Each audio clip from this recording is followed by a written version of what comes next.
Replacing the filters on your signature series spa is a simple task that keeps your water clean and your spa running smoothly. Start by either pressing the hold icon on your display panel or turning off the breaker to stop the water flow. Next, remove the filter cover and set it aside.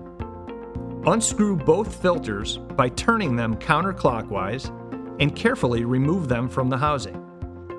Take one of the new filters and place it underwater. Gently shake it to release any trapped air bubbles. This step is important to ensure the filter functions properly once installed. Now, gently screw the new filter clockwise into place. Be careful not to over-tighten, as that could cause damage. Repeat the process with the second filter. Once both new filters are securely in place, replace the filter cover. That's it. Your spa is ready for fresh, clean water. For more maintenance tips, be sure to check out other signature spa tutorials from The Great Escape. See you next time.